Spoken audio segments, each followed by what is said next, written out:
जिले में कोरोना के 3 एक्टिव केस मिलने से चिकित्सा विभाग अलर्ट मोड पर हो गया है। जाटौली गांव के प्राथमिकी स्वास्थ्य केंद्र पर व्यवस्थाएं चाक-चौबंद पाई गईं। प्राथमिकी स्वास्थ्य केंद्र पर चिकित्सक समेत तमाम चिकित्साकर्मी मुस्तैदी से काम करते पाए गए। प्राथमिकी स्वास्थ्य केंद्र पर तैनात चिकित्सक राहुल यादव ने बताया, चिकित्सा विभाग के निर्देशों में जिम्मेदारी के साथ ड्यूटी का निर्वहन किया जा रहा है। ग्रामीण इलाका होने पर मेडिसिन की पर्याप्त व्यवस्थाएं की गई हैं। कोरोना महामारी को लेकर ऑक्सीजन एवं टेस्टिंग की व्यवस्था भी मौजूद है। संदिग्ध अवस्था के पेशेंट की तुरंत टेस्टिंग कराई जाती है। लक्षण पाए जाने पर उपचार देकर जिला अस्पताल रेफर किया जाता है।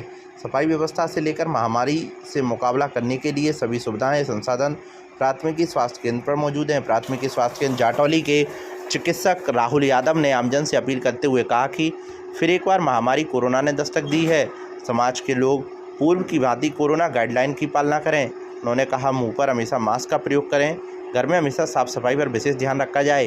सैनिटाइजर का भी उपयोग शुरू कर दें। उन्होंने कहा, देश भर में अधिकांश वैक्सीनेशन हो चुका है, उसके बावजूद विशेष सावधानी एवं एहतियात बरतने की जरूरत है।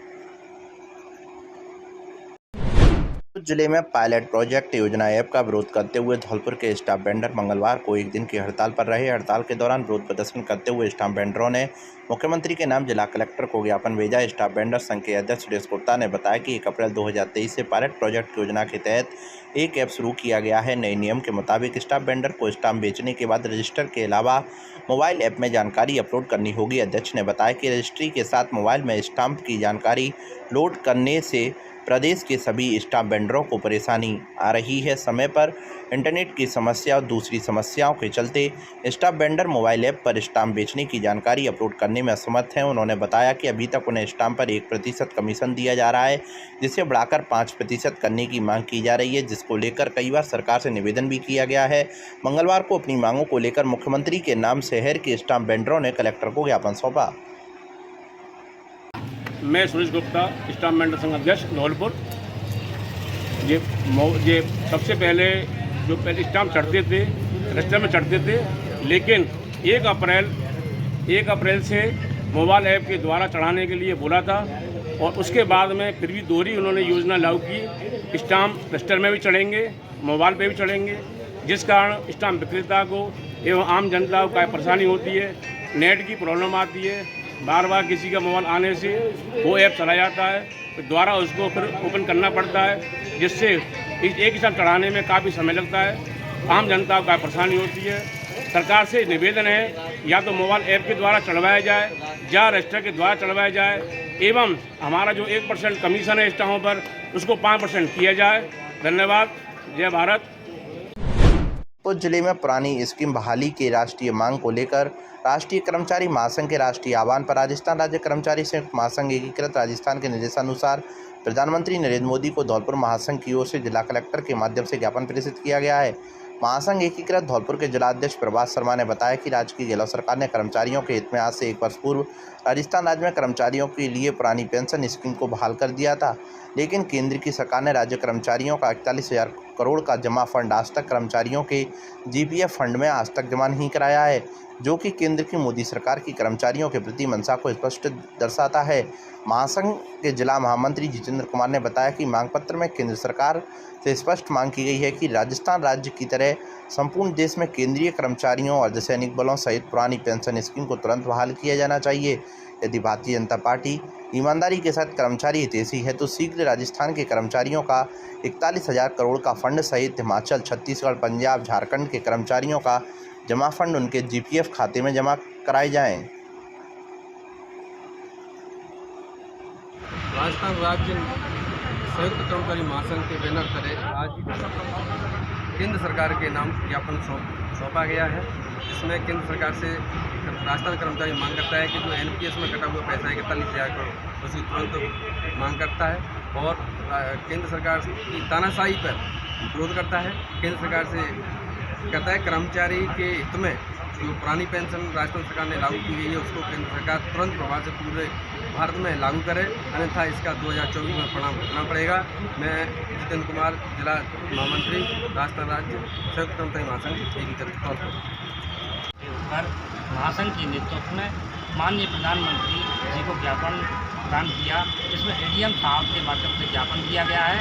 ज्ञापन में भारतीय जनता पार्टी नीति गठबंधन की जो केंद्र में सरकार चल रही है, उससे मांग की गई है कि कर्मचारी राजस्थान के कर्मचारियों का 41,000 NPS का जो फंड है उसको माननीय प्रधानमंत्री जी कर्मचारियों को वापस नहीं दे रहे हैं, जो कि खेद का विषय है।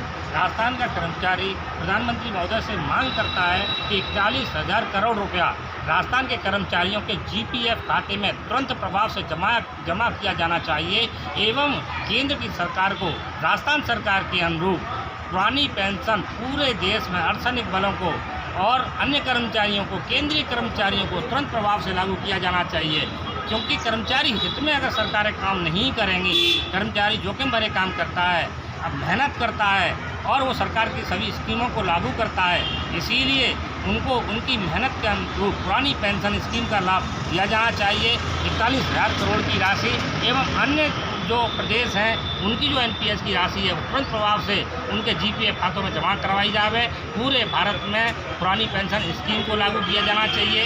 राष्ट्रीय वेतन आयोग का गठन किया जाना चाहिए। ठेका निविदा पर जितने भी कर्मचारी निजीकरण को समाप्त किया जाना चाहिए और ऐसे निर्णय लिया जाना चाहिए जो सर्वहितकारी हों, सबकी भले के हों।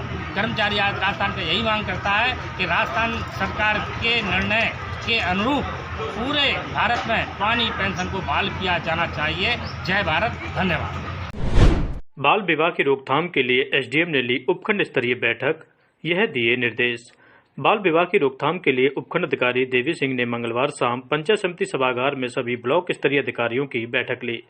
बैठक में प्रशासनिक अधिकारियों के साथ टेंट वाले, हलवाई, मैरिज गार्डन सहित अन्य लोगों ने भाग लिया। बैठक में उपखंड अधिकारी ने बाल विवाह की रोकथाम के लिए विभागवार अधिकारियों से चर्चा कर उनको आवश्यक दिशा निर्देश दिए। उपखंड अधिकारी देवी सिंह ने बताया कि 22 अप्रैल 2023 को अक्षय तृतीया या अख तीज का दिन है। इस दिन अशिक्षा, परंपरा, जात पात के नाम पर या अपनी जिम्मेदारियों से मुक्त होने के लिए छोटी उम्र यानी 18 वर्ष से छोटी लड़की और 21 वर्ष से छोटे बच्चे की शादी कर दी जाती है। लेकिन इससे बच्चों की पढ़ाई छूटना, अपरिपक्व उम्र में परिवार की बड़ी जिम्मेदारी आना, कम उम्र में मां बनने से लड़की के साथ शारीरिक दिक्कतें या जच्चा बच्चा की मृत्यु का खतरा तो होता ही है, साथ ही पैदा होने वाले बच्चे भी परेशानियों से ग्रस्त रहते हैं। परिवार अशिक्षा और गरीबी के दुष्चक्र से बाहर नहीं आ पाता। उपखंड अधिकारी ने कहा कि बाल विवाह के मामले में राजस्थान का देश में दूसरा स्थान है। ऐसे में हम सभी का यह कर्तव्य है कि आने वाले सालों में वैवाहिक आयोजनों को लेकर कड़ी निगरानी रखी जाए, जिससे कोई भी बाल विवाह जैसी घटना घटित न हो सके।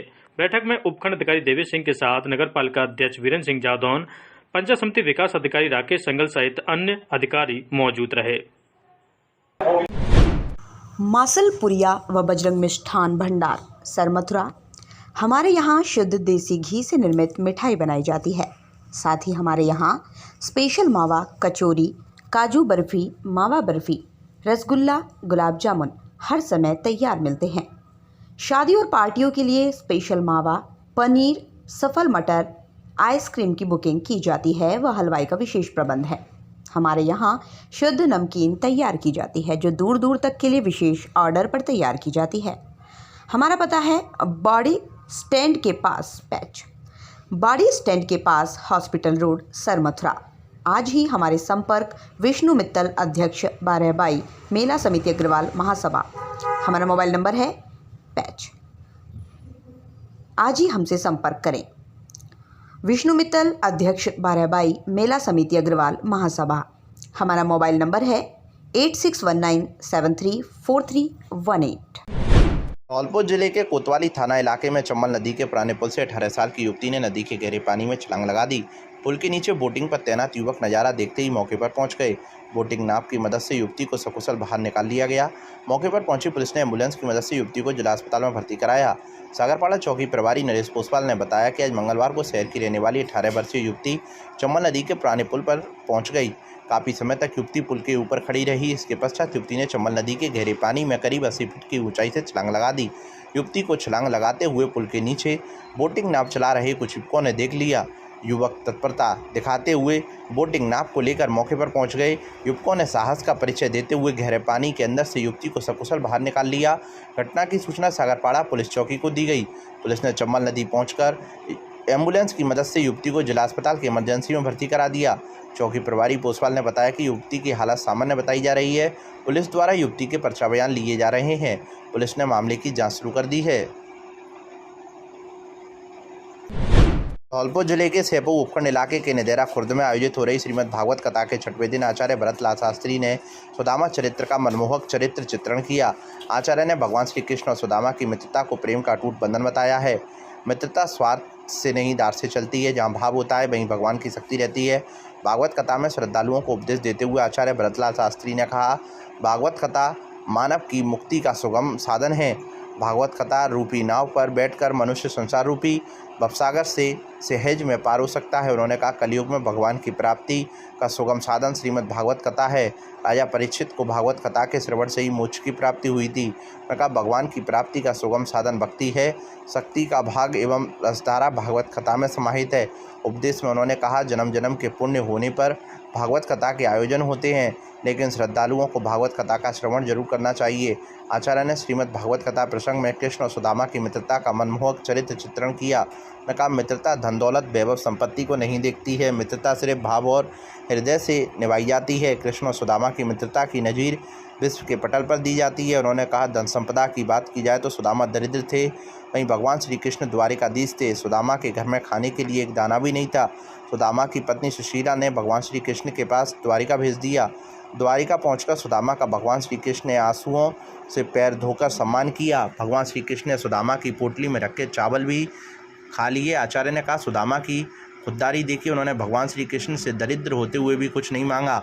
हालांकि भगवान श्री कृष्ण ने सुदामा समेत उनके पूरे नगर को धन वैभव संपदा से माला माल कर दिया, लेकिन सुदामा ने अपने मुंह से कन्हैया से कुछ नहीं मांगा था। आचार्य ने उपदेश में कहा, मित्रता में स्वार्थ मायने नहीं रखता। मित्रता प्रेम और विश्वास का वह अटूट बंधन है जो कभी टूटता नहीं है। कथा का समापन होने के बाद परीक्षित रामगोपाल शर्मा एवं प्रेमवती ने भगवत महापुराण की आरती उतारी। श्रद्धालुओं ने भोग प्रसादी का वितरण किया गया। इस अवसर पर पप्पू शर्मा, मुकेश शर्मा, पवन शर्मा, पुनीत शर्मा, शिवम शर्मा आदि मौजूद रहे।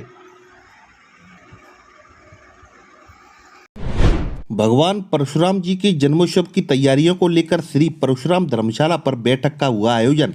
धौलपुर जिले के बाड़ी उपखंड पर श्री सनाड ब्राह्मण सेवा समिति बाड़ी द्वारा समिति के अध्यक्ष मुकेश बिदौलिया की अध्यक्षता में भगवान परशुराम जी के जन्मोत्सव की तैयारियों को लेकर स्थानीय परशुराम धर्मशाला पर एक बैठक का आयोजन किया गया। बैठक मंच का संचालन मीडिया इंचार्ज प्रमोद मुदगल द्वारा किया गया। बैठक में भगवान परशुराम जी के जन्मोत्सव की तैयारियों के साथ साथ परशुराम शोभा यात्रा के लिए बाड़ी पंचायत समिति की ग्राम पंचायत नौरा के सरपंच प्रतिनिधि हिमांशु शर्मा और गोल्डी को सर्वसम्मति से शोभा यात्रा का संयोजक चुना गया है। साथ ही सचिन दीक्षित को कोषाध्यक्ष बनाया गया है। इस मौके पर समिति के महामंत्री अभिनव शर्मा, एडवोकेट अंजनी पारासर, दिग्विजय पचौरी, विजय दीक्षित, अमित समाधिया, विष्णु महेरे, संदीप शर्मा, सतीश खेमरिया सहित बड़ी संख्या में विप्रबंधु उपस्थित रहे। क्षेत्रीय विधायक गिरिराज सिंह मलिंगा ने किया डांग क्षेत्र का दौरा। बसई डांग क्षेत्र के 1 दर्जन से अधिक गांवों के ग्रामीणों से की जनसुनवाई।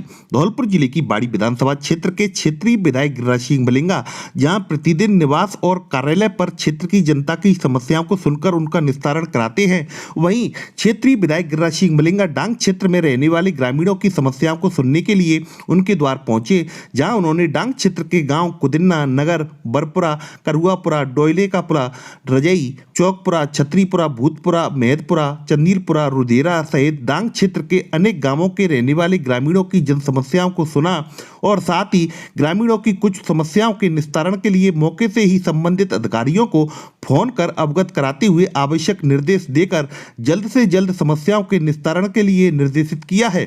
बसई डांग क्षेत्र में क्षेत्रीय विधायक को देख ग्रामीण अपनी अपनी बिजली, पानी, सड़क आदि विभिन्न समस्याओं को लेकर विधायक के समक्ष पहुंचे और विधायक को अवगत कराते हुए समस्याओं के निस्तारण की मांग की।